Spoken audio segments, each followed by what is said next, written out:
Okay, let's get started. Just raise your glasses high. This one's for Turtle time. Hey, me. Riley. I sang that like a monk in church because I feel like I am in a holy land.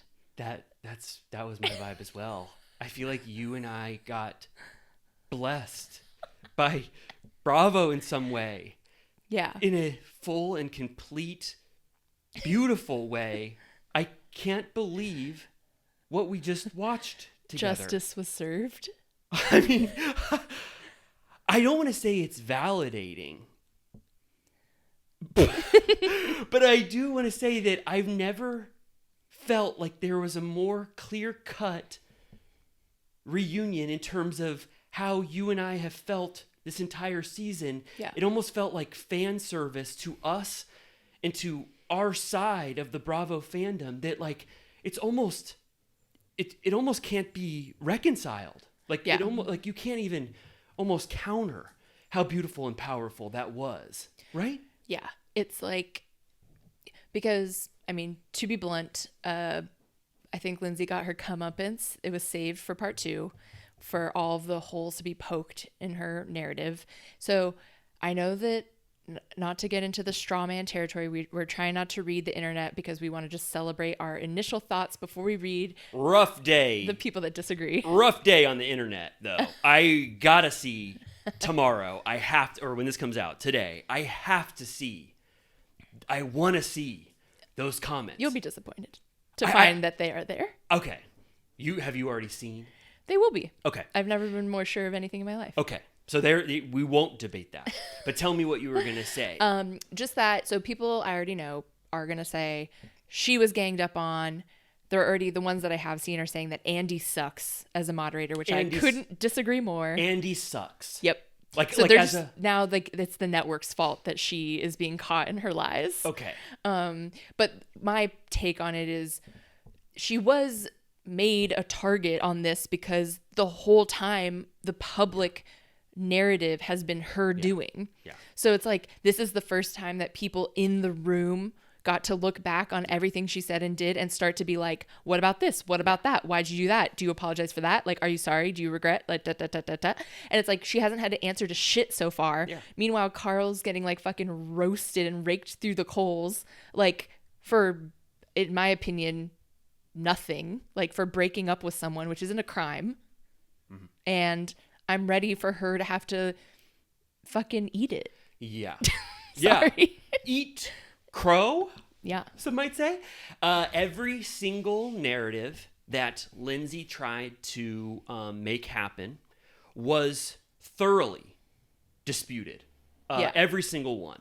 The job, hashtag Carl can't get a good job, Yeah. hashtag blindside, Yeah. hashtag cocaine Carl, and I think I'm even forgetting another one. It felt like every single thing that Lindsay had tried to pull off where in the 6 months or 9 months until now that she tried to get away with was thoroughly disputed by everyone in the room. Yeah. And I don't consider it ganging up. Mm-hmm. I consider it, I take my cues from this very smart, fun cast who've been dealing with Lindsay's narrative and shit for the last 9 months, and they're finally ready and brave enough to say how they feel about this entire thing. Yeah. And they were all diplomatic, nuanced, Yeah. thoughtful, smart.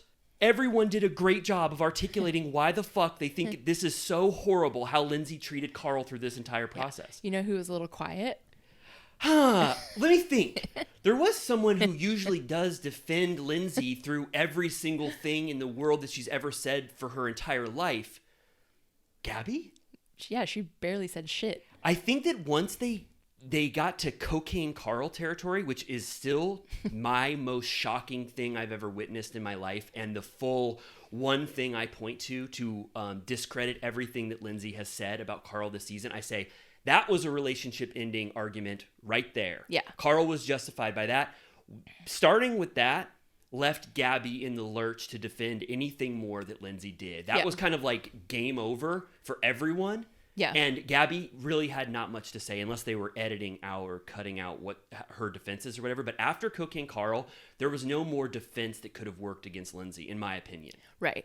And to get ahead of the haters that are going to say that Kyle stepped in as a Gabby type figure on this episode, which I agree, Carl wasn't really sticking up for himself. So it's like Paige spoke for Sierra, Kyle speaks for Carl, Gabby speaks for Lindsay. Like they all have their sidekicks. But I will say in the Kyle version, a lot of it is like, he's like, I was there. Yeah, no. Like I am the only person that can defend what he saw and heard. He had a first-hand account of witnessing a fight and how it devolved into Cocaine Carl territory. He was there and he wanted to say his side of what happened. And I fully believe Carl and Kyle over drunk as fuck Lindsay in that Uber. Yeah, we also get evidence of, I'm glad they replayed it because it's not the Cocaine Carl moment, but it's the morning after where she reads back the morning she doubled down on what she had said the night before, where she questioned if he was sober at that moment. And he starts to go, reply to her and be like, you were drinking all day long. You were being very rude to me, blah, blah, blah, blah. And like, he sounds basically like I sound right now, just like emotional, but like muted. Like he's kind of trying to keep it down. Like he's just emotional. And she goes, you are screaming at me. And I'm like, okay, it happens multiple times in the season, but I'm like, we have an on-camera example of what she considers screaming. That is not. So I'm like, we just need to like put that into evidence into the dossier as proof that her account of reality doesn't track. Yeah. Or to quote Kyle, doesn't pencil. Yeah. Which I will be saying now. Yeah. Is that what he said? Doesn't pencil. Doesn't pencil. Yeah, fully. I agree.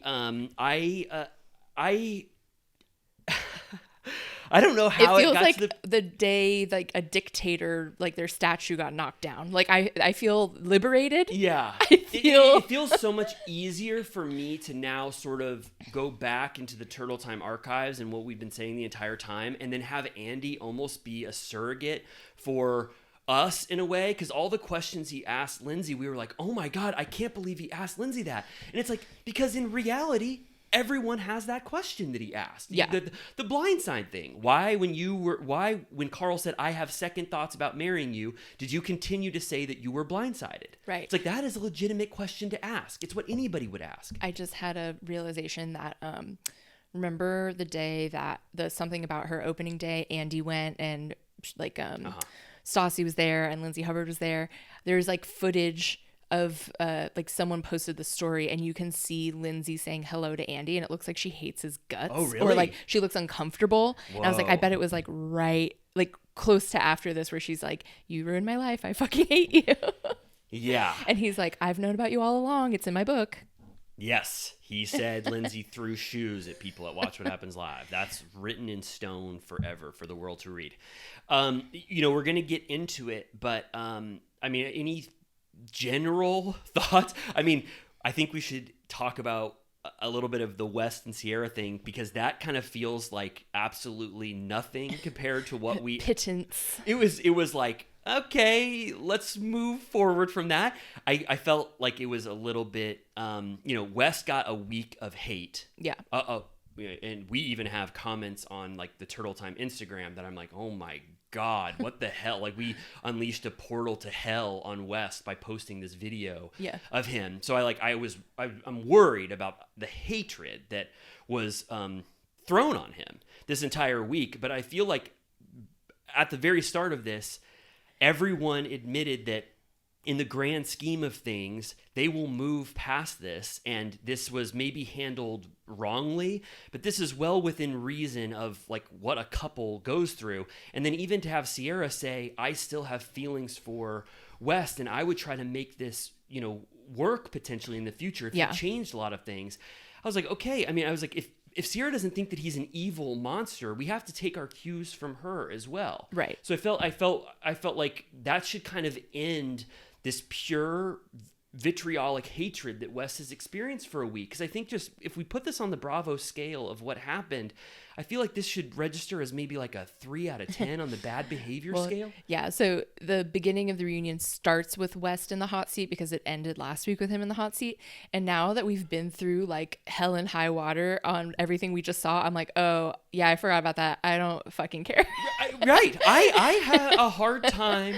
I had a hard time getting even any ire or annoyance or whatever feelings I had after the first week where I was like, damn, I'm bummed out that Sierra and West didn't work. Yeah. It continued on for a while. Sierra is upset because she gave her heart to someone. Like, I totally was like in it for Sierra in terms of like West not treating Sierra like well or whatever. But I mean, I still think he like blew it just as far as like representing himself and what happened. But I think it was more clear in this the beginning of the second part that what is sad is that she says she still has feelings for him, and he agrees that he does too, and he didn't expect for her to say that she still had feelings. And Andy was like, you know, when he says that he says he apologizes for like hurting her feelings, and like his feelings were genuine and it was painful for him as well, and he knows that this was all his fault or whatever.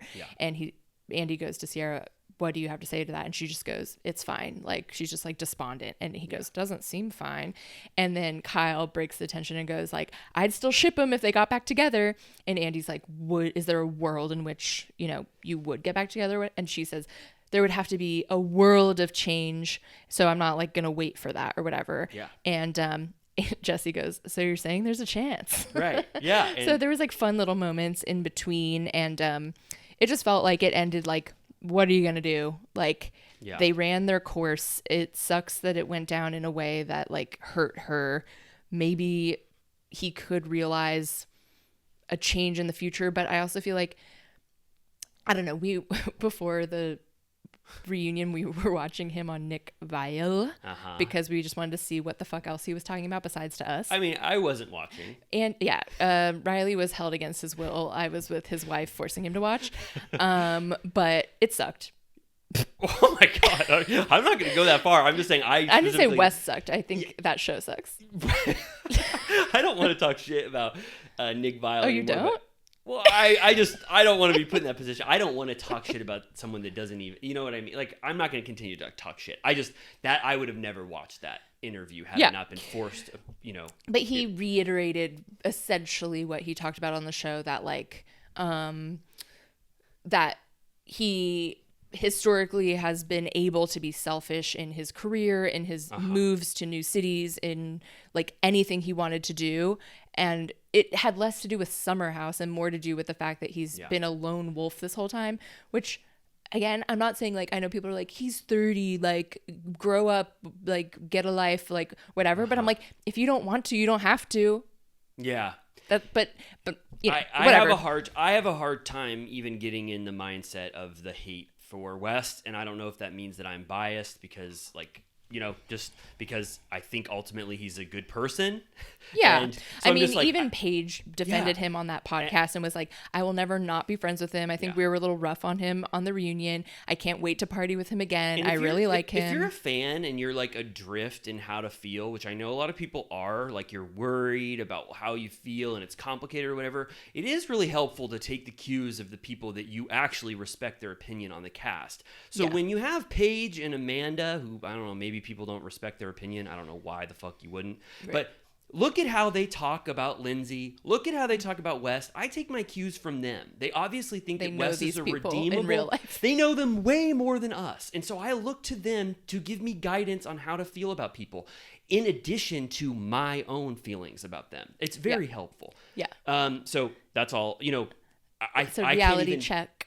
Yes, and I can't even get into the mindset now of even being mad at Wes for 1 second. I know that people had a field day for 1 week, but I think we can tampen down the hate on West a little bit. I don't want to, if you want to hate and like you feel it in your spirit that you want to hate him still, I understand. People want to have hate, but I think let's just put it in perspective and realize that I don't think that hate will carry you on for a really long time. It's going to be over pretty soon the minute that he does something fun that you like. Yeah. I'm ready for summer fun, which should be any minute now because it's June. So What do you mean summer fun? they should be loading into the house any minute. Oh, because already they're going to be getting ready after hot off this reunion to get back in that house in a I couple know. weeks. Even though they're all, we didn't touch on this, but they're all, almost all of them in Italy for Yeah. Andrea's wedding, which was today. Yeah. Oh, yeah. Congratulations to Andrea on your beautiful wedding. It looks beautiful. Is this the best season of Summer House? Maybe. I mean, it has to be, right? I mean, I feel like Highest rated. highest rated. I feel like I feel like it was all culminating to this, to have Lindsay and Carl have this love and then have it end like this is like the perfect Bravo arc of any show. Like it all culminated in this, and then this felt like a kind of a happy ending to the entire season, don't you think?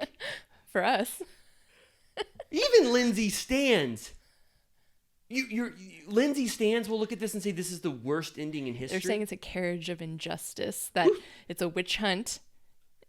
Carriage of injustice. Who started to say that already? There's flames. I see the flames outside our window, pitchforks. Oh my God! People are coming to. We're going to get another cease and desist. Oh my God! Well, I felt like for us and for people who wanted a more nuanced reflection on Summer House as a whole, this is very validating for people who appreciate the people who have been able to be brave with their takes against the onslaught of hate that comes with all of these Bravo shows. Yeah. And I really feel like now I'm going to say a mission statement of Turtle Time is to tampen down the extreme hate that happens in the Bravo fandom and just be reasonable and diplomatic and nuanced as much as we can, unless we have the hottest take of the century, but it's valid. You know what I mean? Yeah. I don't know. I feel like everything that came up on the reunion was just a response to something that happened during the season. Yes. It was like a follow-up question that didn't get to be asked in the moment that I was screaming at the TV yes. and on the podcast throughout.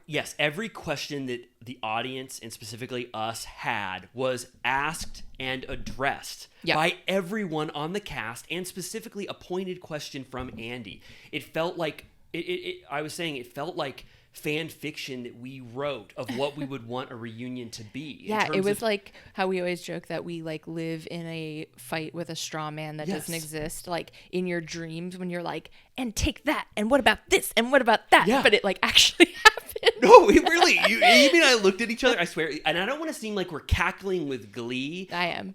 Right, you are, and we should feel good that we like felt like our takes rode through and we feel validated at the end. But I don't. We've been riding high we were, not to give us credit because it seems so obvious, but we were riding pre-engagement, like the second they were together, we were like, no. Yeah, no. and I don't want to pat ourselves on the back. I just want to say I do. that.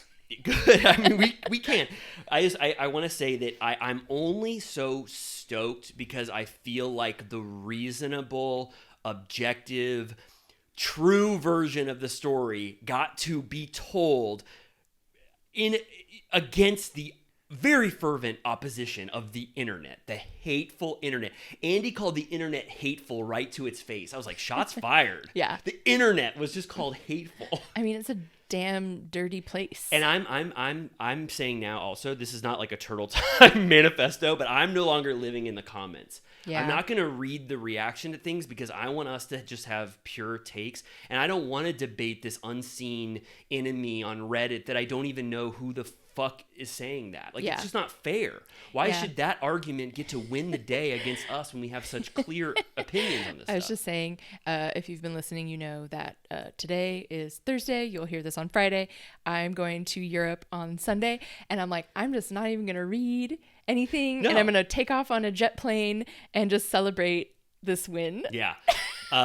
Yeah, we'll wake up to like a Variety article being like, should Andy be canceled? I just saw the newspaper spiral. Oh, yeah, headline, extra. Andy delivers worst reunion performance in history, biased as fuck. So getting back into it. Oh, I just want to say that like we did look at each other gleefully and said, is this a dream? Yeah, this at one feels point, surreal. which maybe I'll point out when it was. I don't even remember because I was so like blind and high. I like started twerking at one point. Yeah. I couldn't believe it. You push-upped. I did push-ups. Yeah. Okay, so then to end this West thing, which I feel like doesn't, it's like kind of like a diversion of the Bravo Footnote. fan base. Yeah, it's like we got a little like turned aside. I even was like, hey, let's take a look at this. It means nothing on the road to Carl and Lindsay. And then I think Paige, this is the comment that Paige regrets after the segment with West and Sierra, where Sierra delivers the olive branch, emotional olive branch to West to be like, don't hate this person. Like I even could possibly, we could work things out. And West says the same thing. He says, I have feelings for you too. So I'm really glad to hear that. But then Paige off mic, I was like, Paige, what the hell are you doing? She goes, he's scared. Well, just Sierra first. She said that she felt bad. Yeah, she like, right. Like the segment wraps. West has sweaty armpits. It's like everyone's on a break now. They're fucking around her phone. Sierra goes, I feel bad. Like that was like gnarly. Paige you know? goes, Wes was about to start crying, and then she goes, and then Paige goes, he doesn't give a fuck about you. Only what the audience thinks. and that really felt out of character for me, even as one of the biggest Paige stans in the universe. I couldn't be more 10 out of 10 on the Paige, but that was like, oh, I think that's why Paige has been doing damage control in all these podcasts saying she was too hard on West, because she delivered the monologue of the century, we said last week when she talked about the blending of reality versus authenticity, an amazing speech. Yeah. Then this felt very misguided. I was like, why would you make Sierra think like it was like, fuck you, I only did this for clout and fame, when that's not the conclusion that Sierra came to. Yeah, it felt like mean to Sierra. Yeah. Too. Like, he doesn't give a fuck about you. But I think she was just saying, like, under no circumstances give him your sympathy was what she was trying to say. Yeah, but it was an over calibration on that end. And I think that's why Paige is saying, I was too hard on West. I forgive him. We will definitely have him in the house next summer. Like, she's accounting for that stray comment. And like, do you think, the thing is, like, I read a lot of comments about what people think about him, and they all read as, like, fairly light. Like, compared West? to Carl or Tom. Oh. Like, there was some, like, it felt like no one was going to protest his return. Well, I saw that. But I feel like it wasn't there is a scale, I and I think unfortunately had turtle time notifications on for the West clips, and I am seeing Emperor Palpatine level hate. Like, hate. Use it. Feel it. And I was like, oh my God, what the fuck is happening right now? Like, we are a generator of hate towards West when he went on our podcast as a nice, fun thing. I was it's like what we always say, where I'm like, what if we give someone who broke up with a girl after 3 months that level, then what do we have left for, like, murderers? No, really? Seriously? That's what I was saying. Like, what are we going to do when Louis Ruella's, like, we have to save the 10 out of 10 for Scandivals. Yeah. This is not that, and not everything is Scandival. I know as the Bravo fan base, we want that action again, but if you go back into the archives of, like, Southern Charm and shit, you will get your fucking I wouldn't advise. I wouldn't advise. Like, do not, if you're a new Bravo fan and this is curdling your blood, goddamn, you missed some shit. So, anyway, let's recalibrate this hate. And I know we can't do anything because I think that Turtle Time clip got to a internet. Like you always said, when our TikToks would get into an ether, you gotta stop reading them at a certain point. Yeah, it gets out of our safe little turtle cutie and Villa Rosa VIP zone, and it gets into the hateful they're like, internet. Who's that ugly hag in her nasty house? West has Ted Bundy energy. I wonder who he's gonna murder in the summer house next year. It's like, what the fuck? Yeah. Right. Okay, so anyways, next, he's sweaty. It doesn't matter. We're moving on. Yeah. Okay, so then we get the Kyle and Amanda Burbs conversation. It was like Kyle and Amanda, and he was like, Kyle and Amanda, you guys had trouble too this year. Yeah. Don't try to get out of it. And yeah. It's about they didn't go that deep though. Actually, I think that's going to be one of the complaints, is that they didn't get into maybe it's on the. Oh, we should also preface this by saying we're recording directly after the on-air version. Yeah. So this won't include the extended cut, which I know probably is the version a lot of you guys watch. Oh, right. We're going to reassess tomorrow, but there's a lot that was in the preview that appears to have been on the extended cut. So if Kyle says something like, I hate Amanda half the time and I resent living with her, if he says that in the extended edition, please know we have not watched that. Right. But for me, this segment overall, we'll get into it, but I felt this segment was like I really resonated with what Amanda was saying, and I felt like Kyle and Amanda ended up coming out stronger after this spotlight on their relationship. Yeah, it was funny. Andy, his blurb introducing them as a couple was like, what started as a late night booty call and ended in like a blah, blah, blah, like marriage romance. And Amanda goes, when he said booty call, she was like, come on. Oh, I know. She's like, have I not passed that? To still be referred to as a booty call as well, because I've heard Amanda on podcasts say that she's still referred to as like Kyle's side chick. That like he didn't... His slam piece. She's referred to as Kyle's side piece from 8 years ago. Yeah. But yeah, they talk about, you know, the idea of moving in the burbs. Andy's like, what changed? And Kyle's like, listen, like, I'm still down. Like, that's how I grew up. He's like, once my kids are old enough to need a yard and want to play outside. It's like 3 to 5. Yeah, I get what he was saying, and Paige doubled down. She agreed because she doesn't want to fucking move either. Yeah. They're like NYC for life. But like, it's like, if you have an infant, you can live in an apartment, and then once they get a little toddling around is when you have to like make that choice. Is it hard to have a baby and a toddler in New York City? No, I mean that's just a lifestyle choice that you have to. So many celebrities have done it. Alec Baldwin. The Maggie Gyllenhaal and Peter Sarsgaard. Yeah, I mean, like he's Naomi Watts and what's his name, Liam Shriver on their bikes. Yeah, there's such a precedent for these New Yorkers having children but I mean, I think it sounds. I mean, I won't speak for people. I'll speak for myself. Matthew Broderick. Oh, SJP. They have hella kids. They have a minivan. How many kids do they have? 3. Wow. Well, if they can do it, anyone can. But anyway, Kyle Andy. says, and of course, Andy Anderson Cooper. All of the Real Housewives of New York, old and new. If you're a couple that lives in New York and you've raised children, please let Amy and I know. Ask 17, 18-year-old James Wilkie, Sarah Jessica Parker's son. He had a blast. James Wilkie. James. Will you tell us, is it hard to be a kid in New York City? But anyway, Kyle said this whole conversation, he goes, this is shit. He goes, I told Amanda, and we clearly know that once it's our baby's tricycle age, we're moving to the suburbs, and I'm just happy. Get him on Central Park, wherever, put him on the track. They can scoot around out there. Central Park? You say anywhere in Central Park, you said? They can run around at the public parks. I love Central Park. It's great. One of the best things that New York City has going for it. That's not considered like a state park, is it? I don't know why I posed that question. Like, like, did you watch that America's Greatest Invention, the national parks? Yeah, of course I watched. Yeah. The Ken Burns documentary? Obvi. Yeah. I would love to go to them all. All of them?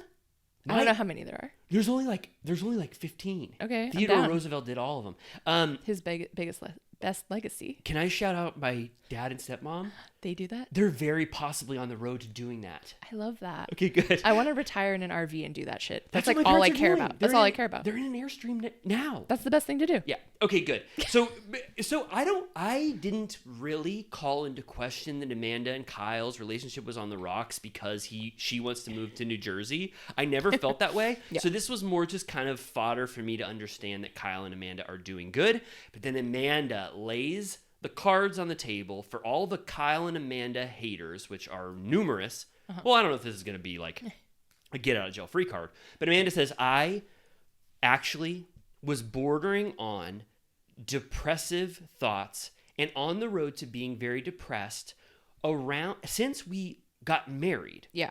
And I took a huge hit after BravoCon where the things that Kyle was saying about me were actually resonated because he knew the emotional state I was in. But that's not something that Kyle was going to bring up, on camera as evidence for him, which is good on him that he didn't say that. So Amanda kind of allowed that there is this underlying thing that is going on in their relationship that made Kyle's reaction that they didn't know the full story. Paige and Sierra, when they're touting, you know what I mean?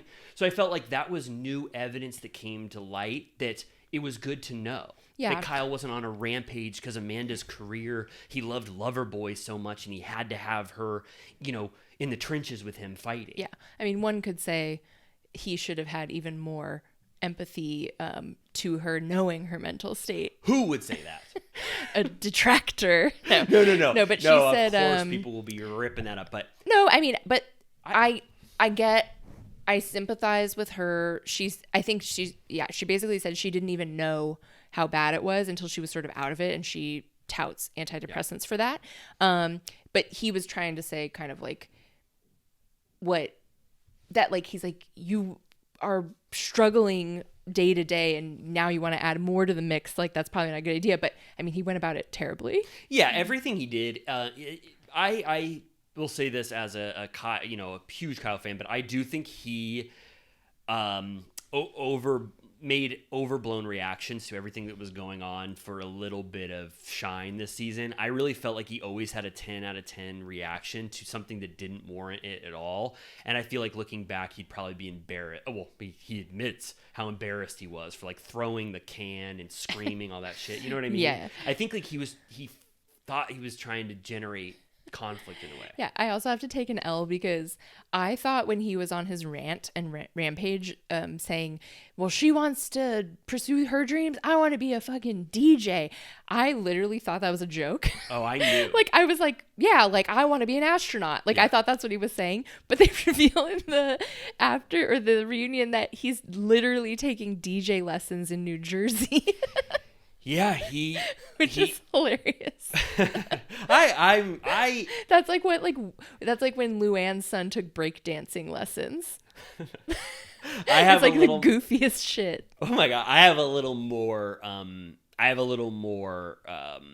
What's that called? I understand that motivation a little more to want to be a DJ. I get it. It's funny. Yeah, but I feel like he said at one point, I don't remember when, that he sacrificed the music aspect of his life to be the CEO of Loverboy, and then this is like an aspirational thing that he considers as a hobby, and I think it's fun. I mean, I'm such a hobbyist. I'm such a What are your hobbies? Well, like, I love to write in my spare time. Like, I'm passionate about being a writer, and I know there might never be any outcome to it, but I pursue it as much as I can while still having to make money. Yeah. So I fully understand that DJing is a skill. I'm not trying to I'm not like pro, like defending all DJs out there, but I understand being a DJ as a skill, and so I just felt like it's kind of sweet for me to see Kyle explore that ambition that was stilted because of Loverboy. Sure. I mean, we know he loves the Oppenheimer score. He loves that. We didn't ask. One question that we should have asked Wes was, I really did have it on one of my pieces of paper that I couldn't read because I was too nervous, was what kind of music does Kyle play in the house? Is there a playlist, Summer House playlist, and do you get to add songs to it, or does Kyle just have full 100% control? Yeah. If you go deep on their carousels on Instagram, a lot of times you can hear. Yeah. We were talking about at one point it was like Kyle in a wig and Wes dancing. They were listening to Bo Burnham. Yeah, actually. Yeah, the like Jeffrey Bezos. Yeah, Jeffrey I wonder if Bezos. Yeah, I don't know those songs. You don't fuck with Bo Burnham. I'm not gonna say that because I don't want to make any enemies with Bo Burnham, but Bo Burnham fans. He's knocking on our door. I did not engage in that type of content during COVID. I gotta say, I remember that time, and I get it. You got what Bo Burnham was doing. I got what he was putting down. I have this thing where I consider everything to be pure shit until I physically watch it on my own and determine that it's good. And I always think things are pure shit. So that Bo Burnham thing might have got lumped into that camp. But maybe I would he would never watch it for 1 second. I was like, it's kind of good. I was like, actually. Was he turned? No. Oh. He just wouldn't even entertain it. Okay, so I'm definitely like Jimmy in a lot of ways. I won't entertain it, but I'll listen to whatever Bo Burnham song and give it a shot. But anyway, I wonder if Kyle's the kind of DJ where he likes to dictate everything, or if he knows the sympathies of his audience and he gives them a little bit of songs to listen to during the... Talk about an event I would fuck with. Like, I don't, God bless DJ James Kennedy, but I do not wish to hear what he's putting down. I don't like that. I don't want it. Okay. We've heard it. I've heard it. Do you like Fred again? I don't know what that is. He's this DJ, and I actually like his songs. Okay. They have this beautiful like melody that he created, people would be like, Fred again was just canceled. I'll be like, oh God, fuck. But he puts these little snippets of stuff in it, and he makes some anthemic, beautiful songs. I don't really like EDM or whatever, but that's actually good. That's the thing. The only DJs I like are the ones that play songs in their entirety that I like. Yeah, I understand that fully. But then Amanda looks at Kyle and she goes, I can see why Kyle felt lonely this summer, because I felt lonely too. But it's getting a lot better. And then this was great because they kiss, because they kiss a little later, but you can tell they they're in say what full... they love about each other, and it's very sweet. I was like, actually, I'm fully back on board, because I feel like during the summer when they weren't getting along, I was like, should they break up? Like, I don't really know. And then at this, Jesse, I feel like Jesse, we talked about this last week, but he's in such a chill seat, and such a chill position this week, or the past 2 weeks, he can say whatever the fuck he wants because he's not in danger even remotely. You said that, and I really didn't factor it in that it's like he had a good season. Like, I don't realize what that means in a reunion context. Like, he kind of can just sit there and comment on anything, and for the most part people are like, that's Jesse Solomon, he had a Everyone great was season. just like, what would Jesse Solomon do? Like, And he's just the King Castle. He says, he's like, you can tell in person that like Kyle and Amanda belong together. Like, they're perfect for each other in a crazy way. Yep. And Kyle's like, she makes me a better person. Like, she's so emotionally mature. Amanda says she loves how kind and outgoing Kyle is. Like, they do seem like a good match, but they kind of treat each other poorly. And obviously Kyle said fucked up shit this year, which he did. Yeah, but they say what they love about each other. And then Jesse ends it by saying, he goes, people, and he means the internet, go, what the fuck is up with Kyle and Amanda? Yeah. And Jesse says they're perfect for each other in their own crazy way. Yeah. And when I talk about taking cues from people who actually know them, I give that so much credence. Jesse seeing them all the time, not just the Bravo cut. Jesse sees them, and then watch, it'll be like cut to Kyle and Amanda fully have the worst divorce you've ever. We should report this because it's so fresh off the presses, but there were nasty rumors going around, like rumor mill, of Kyle stepping out yet again. Kyle went to a Charleston event, a Loverboy / Leva, what's her restaurant called? Reunion? Republic? Yeah. And Kyle's decided at that point that he wanted to cheat on Amanda, surrounded by Bravo fans and surrounded by Leva.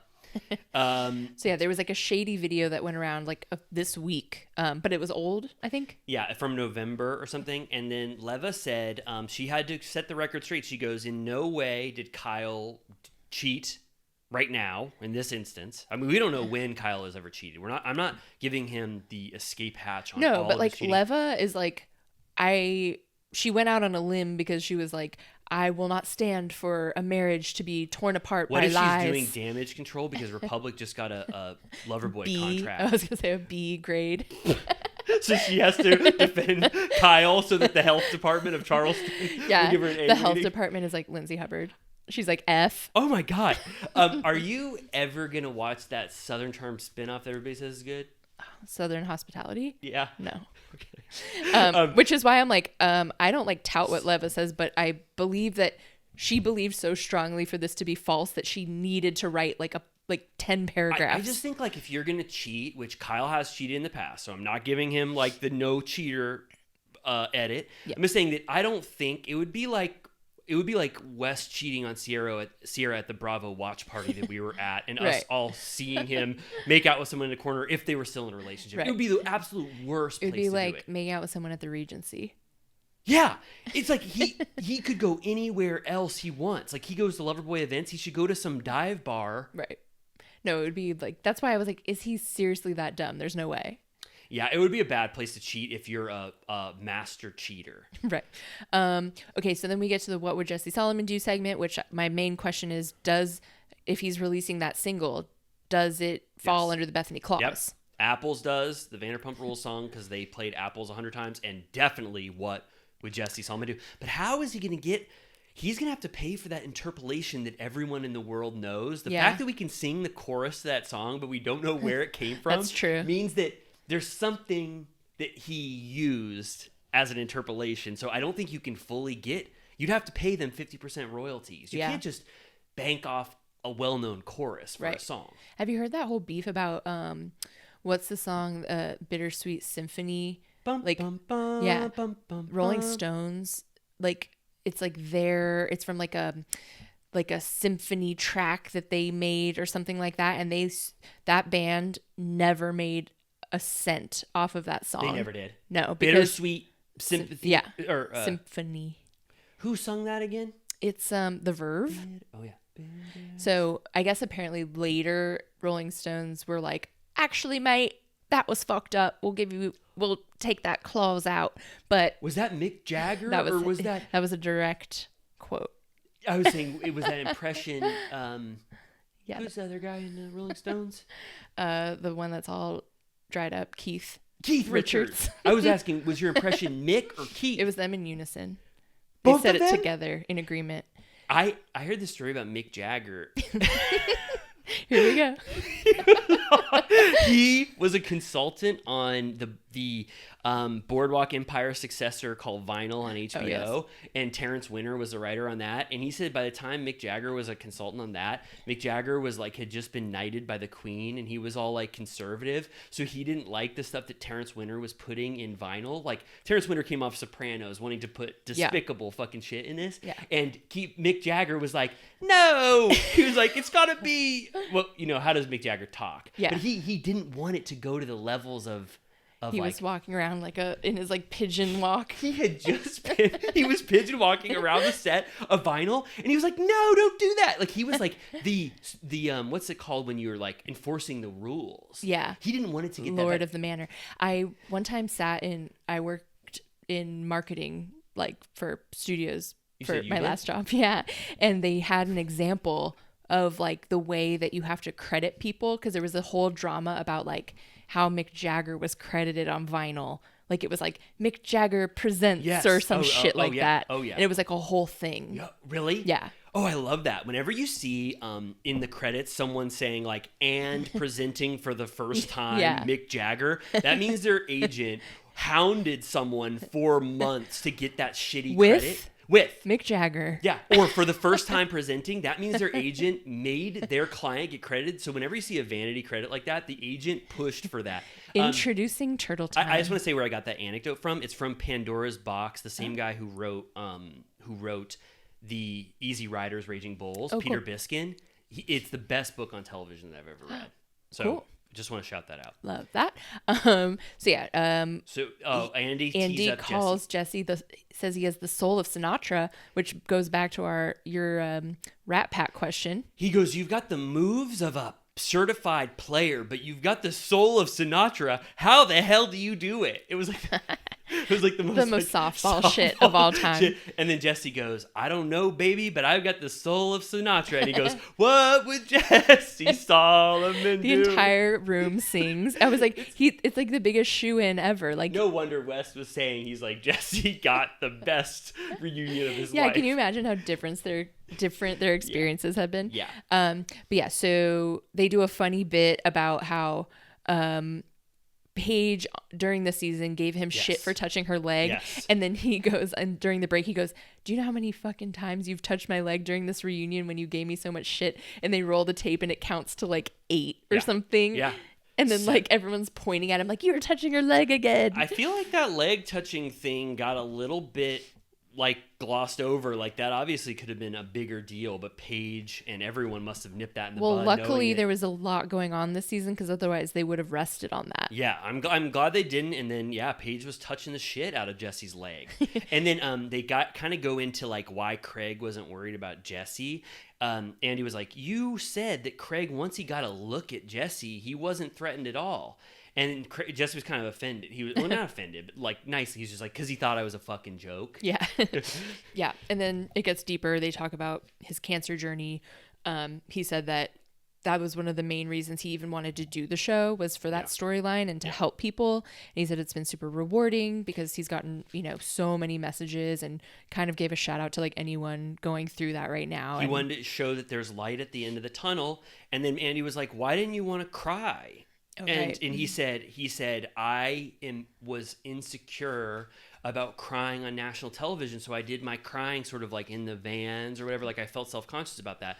But like then he learned that it was okay to show those emotions. I felt bad for him. Yeah. Could you imagine going through the scariest shit of anyone's life and not feeling like you can be vulnerable and sad I know. and cry in that place? And then they talk about how like, and Paige is like, well, Kyle cries every goddamn day. Cut to last week, him crying over the Sierra shit, which I thought was so fucking funny and sweet. So that was like a perfect Jesse segment. Like he got out of the Paige thing because she was touching his leg. He talked about this like redeeming, beautiful story. And then they even sung a chant to his song. It was like a perfect segment for Jesse. Yeah. Okay. I guess we can just jump right in. This is where the Carl and Lindsay shit begins. Oh man, we still have to talk about that. There's so much. I just flipped through my court report notes. I was like scribbling. Well, whenever you want to take a certified, because this isn't going to be a traditional episode, so whenever you want to, Okay. Whenever you want. Same for you. Damn. So who's going to be the first to say we've never had a Game of chicken? We've never had a certified turtle piss break standoff. I'm just gonna stare into your eyes and piss my pants. I'm going to see the piss meter raise up into your. People don't like when we say that. Yeah, we're vulgar. That was a comment. We're responding to the one. Sorry. Okay, so Andy goes, okay, enough fun. Jesse, stop singing. He's like, we have to have a tough, honest, healing conversation. And he goes, I forget what he said. Oh, they show the beautiful retrospective of Carl and Lindsay. Yes, 1,000 times yes. He goes, Lindsay, Ron Hubbard, will you take thee to be thy wedded wife? And she goes, yes. Elron, Yes. Elron, will you take my hand? What'd you say? Elron, I love you. L. Ron Hubbard, will you take thee to be thy wedded wife at some point? And she goes, yes, 1,000 times yes, Carlito. And then he goes, and it ended like absolute shit. So Carl, where was your head at, Carl, at the start of this summer? Yeah. And Carl goes, I knew that there were little things to work on, but I had no idea it was this bad. He didn't say it like that. I'm being cavalier with what he said. He said, yeah, we were working on some things, but the first weekend we had this huge rupture, which is where they showed the clip where she accuses him of screaming at her. It is still so wild to me that was Carl and Lindsay's first weekend. From the jump. They got so fired. Lindsay got so fired up at the Washington Memorial or the Lincoln Memorial Museum that she was on that picnic blanket at the South Lawn. Got fucking fired up. This was their first weekend, and it was the worst thing that happened in their relationship. Nothing that they've done since comes close to what Lindsay did on this very first weekend. Right. It's set in stone. Lindsay defenders. When you defend Lindsay, you have to defend this. Yeah. So she starts out by trying to speak an entire paragraph about what happened, where she says they had been fighting before they even got there. She arrived on edge. She was worried about the girls, like her state with the girls. I buy all of this. Sure. This is perfectly plausible to me. I'm on board. I get it. I fully get the setup for this. Sure. But then once it starts getting into the actual situation, you start to be like, Yeah. Like she goes, we were out and I accidentally ended up in an Uber with the boys and I just thought it was going to be used against me, like from the girls or whatever. Carl was dismissing my worries about that. Right. And this is where Kyle interjects because he was in the car, which I wish that West and Jesse chimed in, because I was like, Kyle's going to take the heat for this hardcore. But they were just like, Kyle's got this. He said it very clearly. Yes. He goes, I hate to say it, but it's all in your head. He's like, I'm not privy to all of your fights, but if what I saw is how it goes down, I see how things spiral out of control. Yeah. Because he calls it delusion. Yeah. And, she's like, I was drinking and having emotions, which like she was trying to lay the groundwork that she's not allowed to have emotions. Yeah. Or it's all feelings are valid. But I do think that like when you're drunk off your ass, it sort of discounts, because I've had the worst feelings of my life when I'm drunk. And I never would say that was my pure, true heart speaking out. No, sometimes you just gotta, we said this at the time. Sometimes when you're drunk and you like cry about something dumb or you get upset about something irrational, you have to take the L and be like, sorry, I don't know what the fuck I was thinking. I love saying, I'm so sorry for how drunk I was. It's the take the the win. But what happened, which we dissected this at the time, was that Lindsay doubled down the next morning and said that everything she said to Carl was valid because she actually questioned In the sober light of day. Yes, and so Carl won't defend his actions in the Uber, but Kyle is saying, from me seeing these fights, I saw that Carl was not dismissive of you, was not shutting you down, and I saw how you spiraled in that instance, and I have to use that to extrapolate how a lot of your unseen fights are, plus the fights that he sees on camera. Right. I know. I do wish that Andy was like, Wes, Jesse, do you concur? But it's fine. I do not. I know you want that. I do not need that at all. I do not find I need Kyle it because to people be, are going to shit on Who Kyle. cares? You have to be discerning on your own to understand when Kyle is being honest. But you know what I mean? Like, it's like Jesse, like we were saying, he's a safe island to say whatever he wants because he's so beloved. And like, even when he stood up for Jesse, West, yeah. Sierra goes, shut the fuck up, Jesse. But it wasn't serious. Yeah. If he were to go, I was there, he's right, it would have just grounded it. Yeah, I think West could have done this one because Jesse has, in my opinion, already stuck up for a lot of the things he saw and given the sort of audience surrogate perspective. This could have been one where West maybe said, hey, I was West in that Uber. Did say both on Nick Viall and on the twat seat with Tamara and Teddy. He was on the twat seat too? Absolutely. Did they make him sit in a special chair? Yeah, it's like a flaming chair. He said on both of those podcasts that he thinks calling someone Cocaine Carl or questioning their sobriety is a relationship ender. So he's made that known publicly. I didn't need anyone to validate that one too, but it's no, good I know. to have. I just like it to be like across the board. Everyone does. And then we're not even saying yet that Sierra definitively says that. Sierra backs that up as well. Yeah. So this is where we find out that Carl never found out that she called him Cocaine Carl until he watched it. Could not imagine. She never told him. No, and no one told Carl. Well, because also we saw that. We saw the information. Well, the how only it one was that knew disseminated. was Gabby. Yeah. And Gabby never said. Tisk, So, tisk, tisk. Carl gets his, I will say, the most pure, beautiful, like unassailable justification for why that hurt his feelings. If you can't watch that segment where Carl says, it hurt me to be called Cocaine Carl when I have had issues with cocaine in the past, and that honestly could cause someone to relapse, to be accused of that. That is just, that's it. Yeah. Like, I'm sorry. He said he was 3 years clean. It almost killed him. Comments like that can cause a relapse. That's kind of the most he says the whole time, because obviously that's his like platform. I'll give Carl even more benefit of the doubt, which, if you're listening to this up to this point, you're like, I'm Team Lindsay. Like, this won't be an enjoyable podcast to listen to. It's probably already the worst thing you've ever heard in your life. So why would you continue to listen? But Carl also, not only does he say that Cocaine Carl speech about how despicable that was, and he doesn't even use those words, he says, Lindsay was so supportive of me in my journey a lot of the time. So he even gives Lindsay a compliment when he didn't need to, in addition to him saying this is the most hurt you could ever feel by your partner. Yeah. That is next level. Right. So here she does say that it was wrong to question him in the first place. She does say, I'm sorry, but then she immediately goes into, but I don't think it was wrong to question your behavior because it was a little aggressive. Yeah. And then Kyle's like, I have to stop you right there. Like, it wasn't aggressive. The behavior that you are pinning this reaction on did not exist. It's also like, girl, like, you did the most fucked up thing and accuse him of the most fucked up thing, and you're gonna do a butt on your apology because he made you pissed in the car because he dismissed your feelings. Like, I'm like, no. Like, like, we can see Carl eating so much shit. He's barely saying anything this entire show. How many things is he not throwing in your face? And that one circumstance, you can't let him win. And then Lindsay throws the Kyle haters a bone. This is for the Kyle haters. She's like, you want to speak for me the entire reunion? Like, like what? This is about me and him. Yeah. And Kyle's like, well, what you're saying doesn't pencil. The math doesn't add up. It doesn't pencil out. And then she's like, well, I was his partner. She was implying like, it's different for me than for you because I was his partner. And he goes, well, that's even more whack.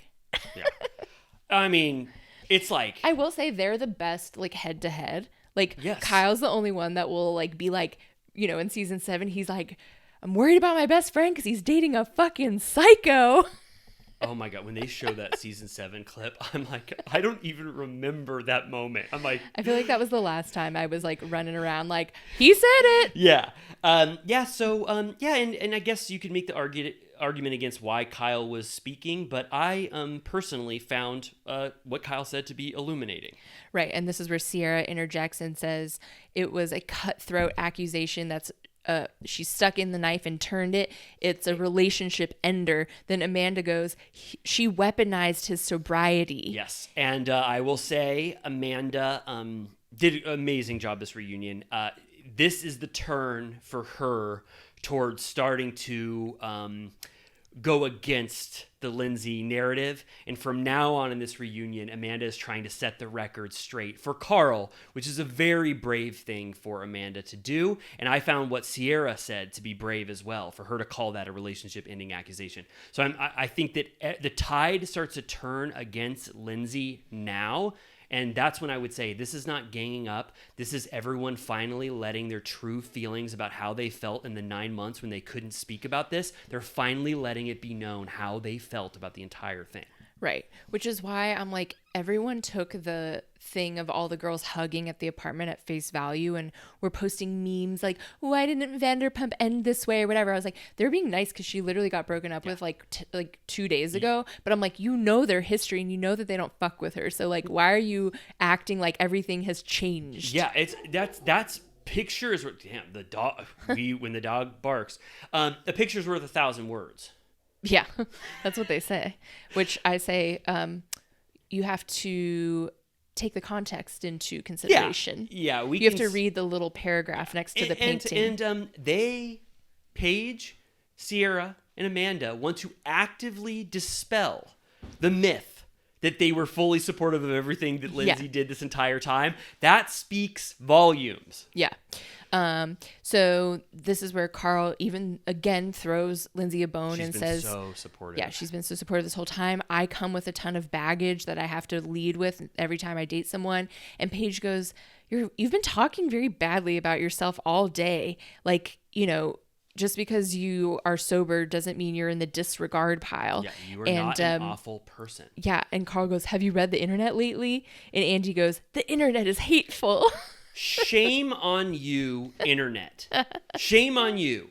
You made Carl negative self-talk himself into oblivion, where he feels like he has to say Lindsay was supportive of him as he was called Cocaine Carl to everyone around him, and he didn't even find out that she had said that until the episode aired.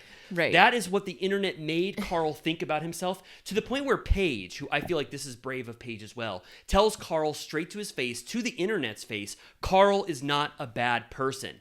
Yeah.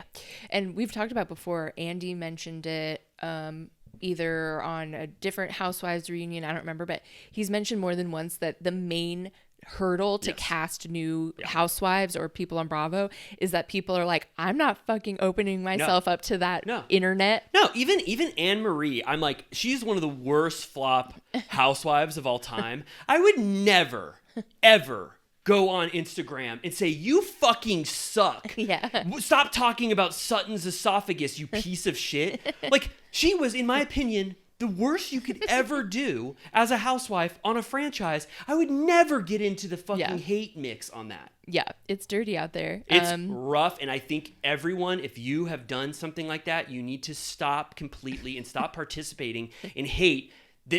Like, why would you want to have hate? Yeah, like, search my history. I've never commented on a single Lindsay Hubbard post. Let's do one. Love you. Thank you. I think this reunion was good. Good for us. Right. But this is where Kyle, then he goes, Carl has had to fall on so many swords because of his addiction. Yeah. I think maybe Andy prompts Lindsay asking like if Yeah. she has any regrets or whatever. She goes, I regret not using more delicate words. Amanda goes, what the fuck does that mean? And I was like, oh my God. Amanda is so assured in her position on this that she's screaming to the heavens about what the fuck Lindsay they is keep talking about saying here. cocaine Carl out loud because it's like unbelievable.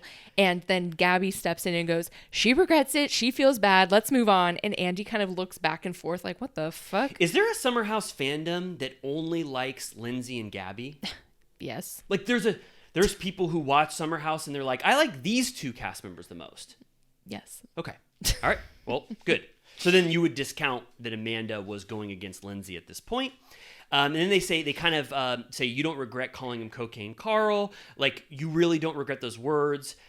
Lindsay kind of says, yeah, I apologized 10 minutes ago. I'm not rehashing that. And this is when Gabby does her one and done defense of Lindsay. She goes, she feels bad. She already said it.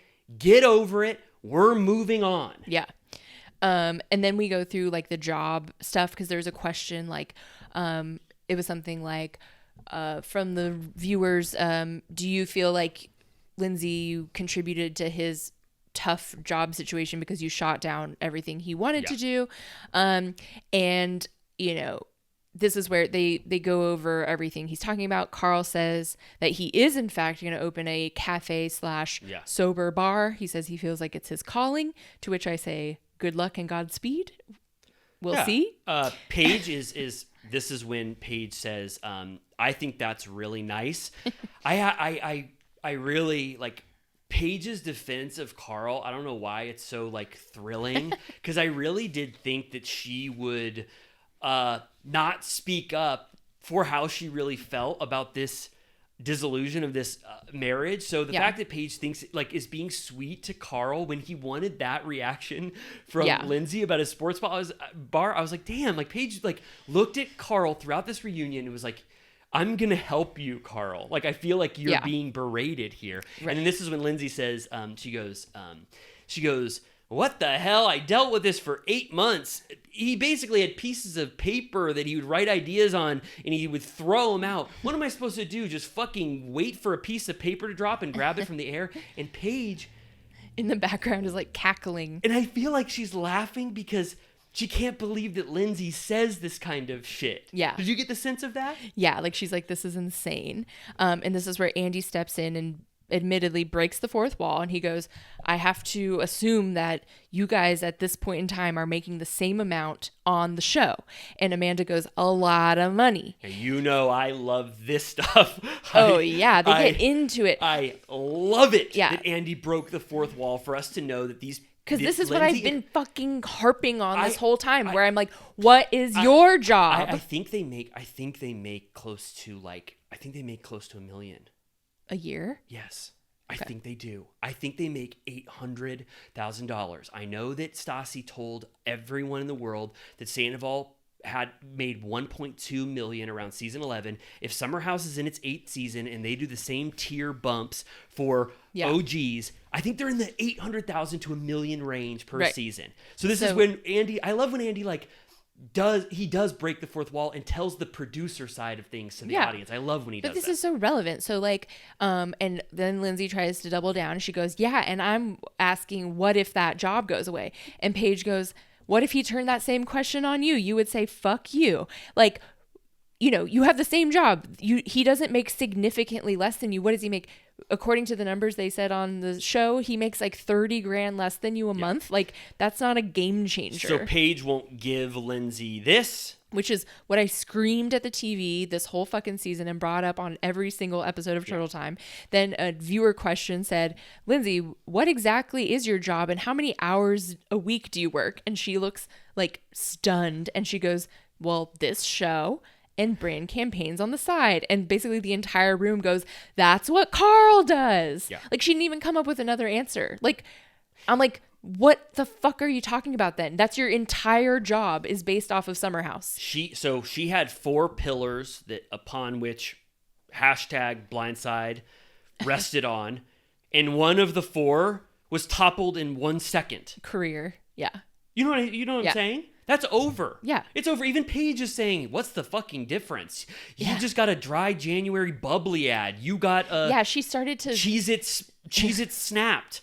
Who fucking cares? He made $60,000 less than you a year. You both have the exact same job. And even I feel like Andy, you could say he's piling on Lindsay, but for me, these questions are so bland and generic and the easiest softball questions you could ever ask that it only is a testament to how much Lindsay skewed the audience that Yeah. we're even having to debate that these questions would be asked of her. Do you know what I mean? Yeah, it's been one-sided this whole time because Carl doesn't fucking speak up, which he needs to work on, No. because even here I was like, dog. And then here's the Lou pillar. Oh, yeah. The Lou. Now there's 5 pillars that Carl as an evil man rested upon. Here's the Lou pillar. Yeah. And it's and this is I forget how they tee it up. Was this a premeditated? And he goes, this a premeditated conversation with Lou where you were using Lou as a surrogate to get your evil, nefarious plan of breaking up with Lindsay and jilting her? And Carl goes, absolutely not. Yeah, he was like, did you know your parents were so worried when you got there that day or whatever? And he was like, no, I thought we were going to like shoot the shit. Like, obviously I knew we had issues, but I didn't think it was going to go that deep or whatever. And then he goes, apparently Lindsay commented on what Andy called a Bravo website, which I assume was Instagram, that Carl was... It was Turtle Time. I wish. That He should go into gardening. for insinuating that he was planting seeds. And well, first, Lou, I know you're my stepdad, but I fucking hate Lindsay. Will you have a conversation with me on camera that says you don't want me to marry Lindsay? yeah. Well, Carl remembered exactly what the comment was because Andy called it spreading breadcrumbs. right. And Carl goes, no, it was that I should go into gardening because I almost replied, we all know who has a green thumb. Yeah, it was kind of like, I was like, okay, that's a Carl level Like nerdy as clap fuck. back. And everyone does on the nose gestures Yeah. at one point. But Yeah. whatever. And then I think that's fine. I think Andy says something like, do you really think he's that good of a producer or whatever? And then they're talking about Lou, and Kyle goes, the guy's a minister. And then Paige, while laughing, goes, I think you can trust him. Yeah. And Lindsay's like, I don't know, he's pretty manipulative. Yeah. At this point, it does border on. It is like the roast of Lindsay Hubbard. Yeah. Because people have stopped dropping the pretense they want to even give Lindsay the benefit of the doubt because we're getting into comic territory. We're dispelling this very silly myth that she was spreading throughout Yeah. the season. Now they're kind of just laughing. You Right. think Lou But is the a part of wild this? thing is, if like you feel like this, like, you know, she's still doing podcasts like this week Yeah. with the same exact narrative. Yeah. It's fine. I mean, she's catering to her base, and I don't know. It's probably a rough day, as a Lindsay fan, but At Hub House Nashville. yeah. Andy then brings up that Carl, I think in the Shellback Tavern hats, told her that he was having second thoughts. He said that at the summer house. So how was she blindsided? Yes. So this was another one of those questions where when Andy said, this is when Andy was like going in for us, even though they're very reasonable, but it was like, he has the same career as you. You really thought Lou was a paid actor? And then now he's like, how the fuck do you consider yourself blindsided when he said, I have second thoughts about the marriage 3 days before? Right.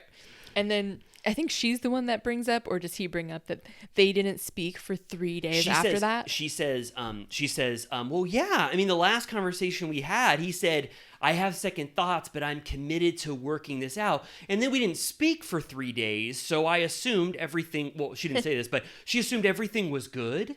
Right. She's like, I didn't hear anything after that. 3 days. Of I was not talking to blindsided your because we fiance didn't speak. after a horrible fight. You didn't speak for 3 days. And because he didn't assure you that he was going to have this conversation with you, you felt blindsided. Right. And Carl said he didn't know what was going to happen going into that conversation. Andy asks, did the cameras empower you? And Carl kind of says, we've done this show for 8 years. Like, we're kind of used to, it's my lifestyle, it's her lifestyle.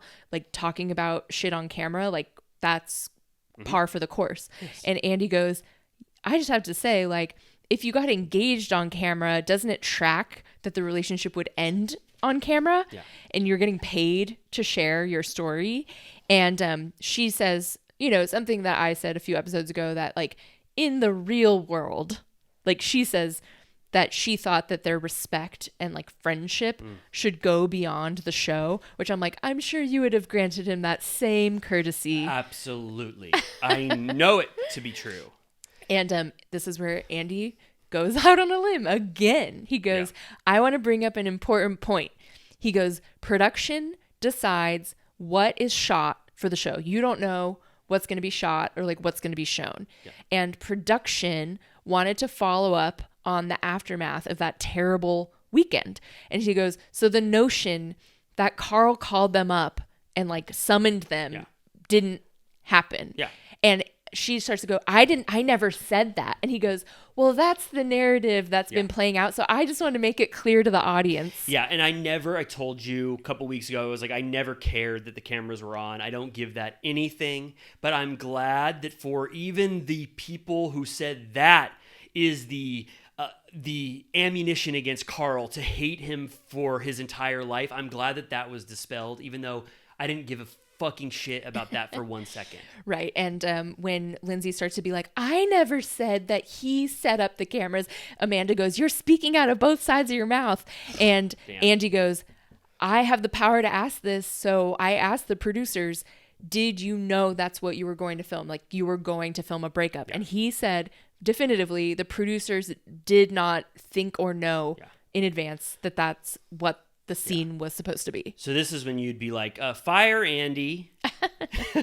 He's disgusting. No. So Carl's which we talked about before. I think some people use it against. I saw a negative comment that was like, all Andy, like Andy's in it to protect the production or whatever. And I'm like, okay, but the truth remains. Yeah.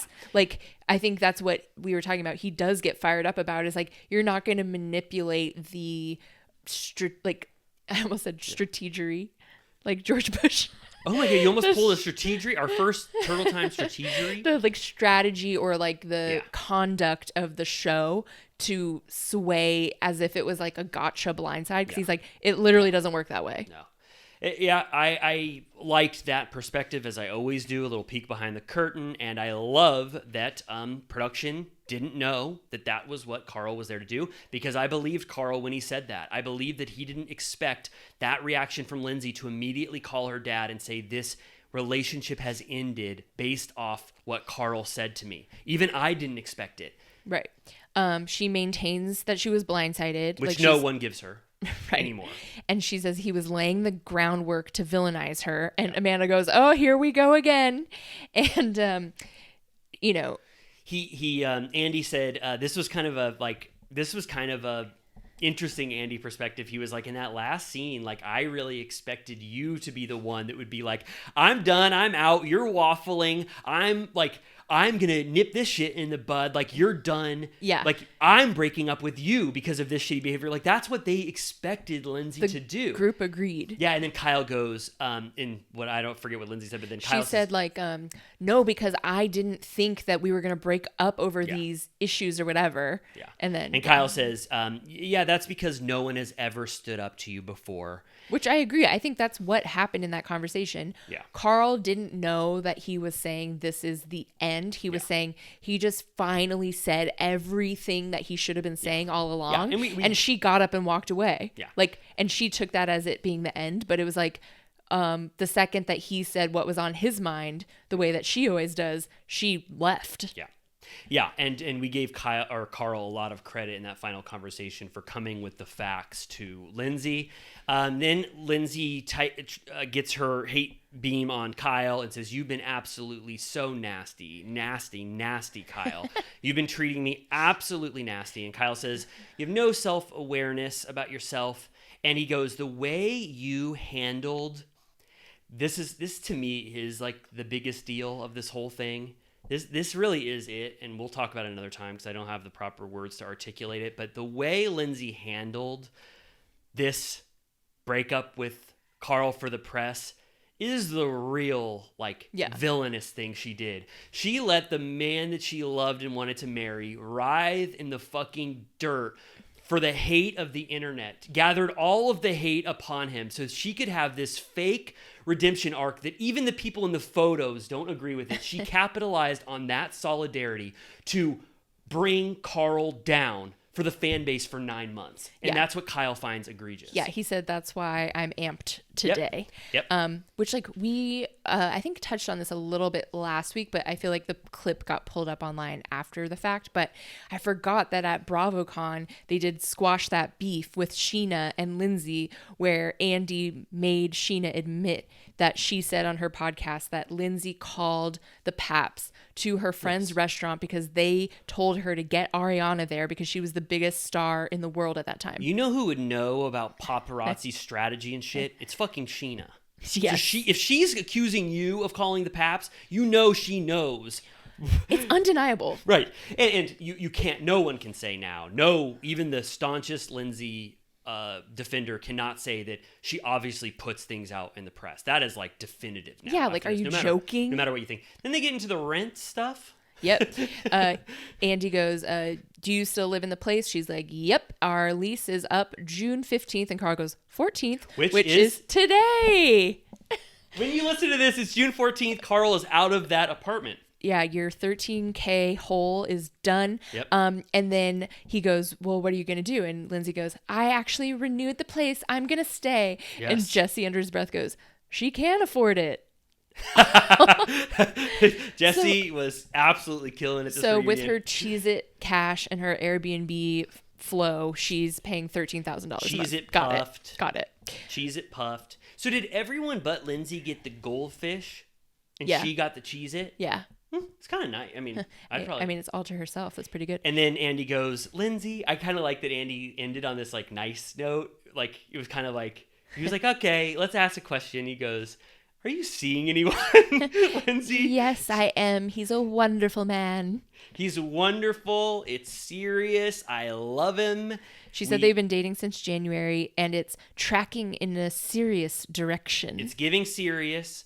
They go, have you all met him? Kyle, Paige, Jesse, West. And they go, we all met him in Portugal and we love him.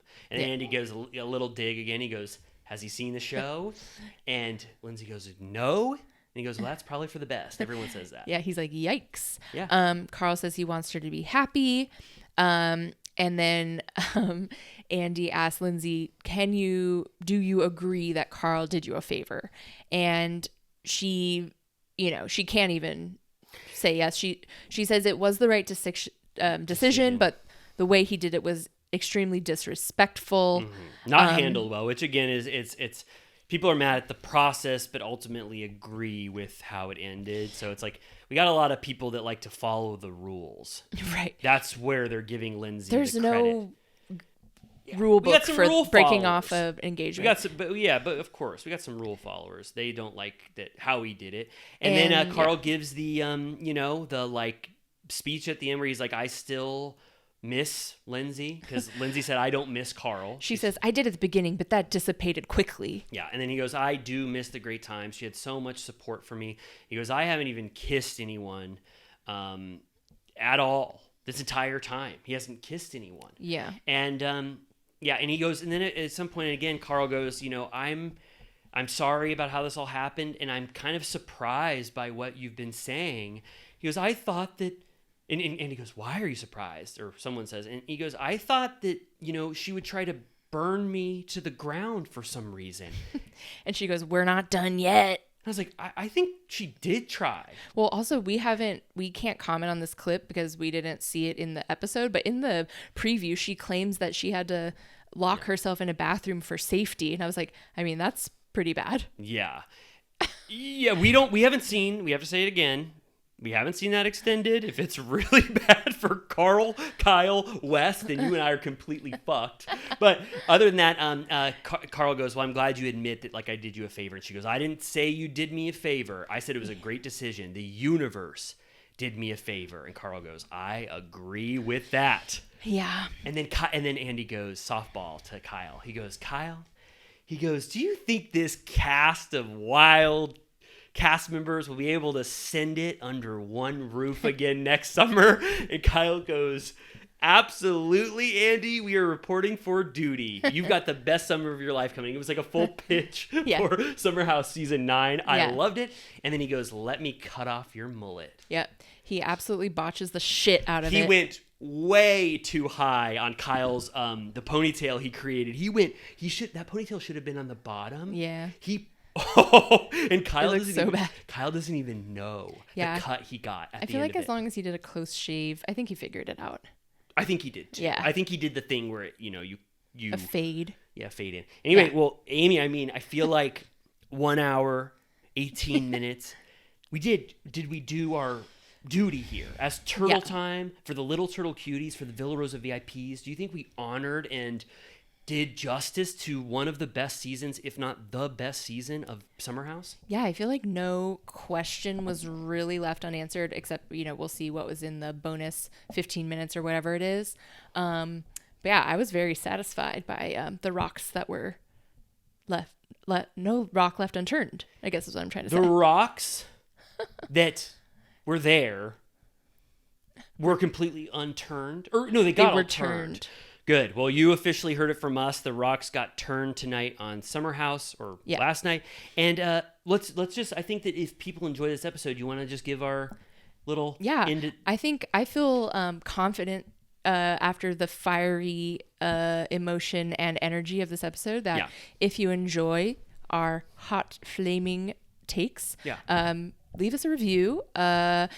Recommend to your friends, share, subscribe, join us on Patreon if you want even more. We're reviewing or recapping Vanderpump Rules from the very beginning. We're on season 4 right now. It's bomb as hell.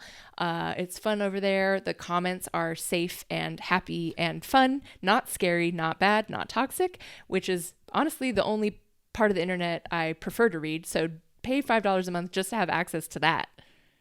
Seriously, you will see a different side of the internet, whatever the non-hateful side is, which I do think is one of the greatest achievements of the Villa Rosa VIP program. Yeah. And being a cherished Villa Rosa VIP, it's a kind of a safe haven from hate. Yeah, and even it's like, it's not that like everyone agrees with us. No. People feel safe to say when they don't, but it's at least like a kind space. I got a lot of shit for the Captain Lee thing know. last week, and I was just like, do I really have to believe Captain Lee? Don't get into it again. All right, well, I won't. But I'm just saying, even that, I feel like people broached it with me well. And I'll admit, I will say when I have a horrible, horrible take, I think that we just need to allow the fact for that to happen sometimes and just know that we're all human, we're all trying. And I think that this was a good representation of Turtle Time overall. And I feel we got this win right before you go on your trip. I feel so good. No stress, more life. I feel so good. And then like, this is the most hated episode of all time, but that won't be the case. We love you all so much. Do what Amy said and review us if you like us. And please join us on Patreon. It's a safe haven from all of the Bravo hate. Love you. Bye. Bye. This one's for you tonight.